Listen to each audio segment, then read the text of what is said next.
കരളിന്റെ കഷ്ണങ്ങളായ ചെറുപ്പക്കാരെ, കരളിന്റെ കഷ്ണങ്ങളായ ചെറുപ്പക്കാരികളെ, ഉമ്മയെയും ബാപ്പയെയും നിങ്ങൾ സങ്കടപ്പെടുത്തരുത്.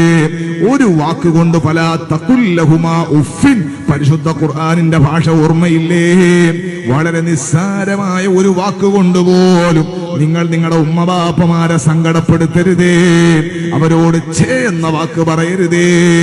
ഒരു വാക്ക് മതിയാകും സങ്കടപ്പെടുത്താൻ, ഒരു വാക്ക് മതിയാകും കൽബൊന്നു മുറിഞ്ഞു പോകാൻ. നിങ്ങൾക്കതിപ്പോൾ മനസ്സിലാകില്ല. നിങ്ങളെ മകൻ നിങ്ങളോട് അങ്ങനെ പറയുന്ന ഒരു സാഹചര്യം നിങ്ങൾ ആലോചിക്കൂ.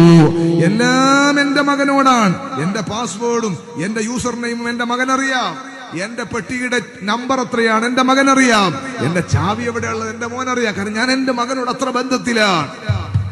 ഒരു ഉദാഹരണം പറഞ്ഞത്, എന്റെ മോൻ ചെറിയ 7 വയസ്സുള്ള മോനെ, ഉസ്താദിനെ പറ്റി പറഞ്ഞാണ് ഒരു ഉദാഹരണം.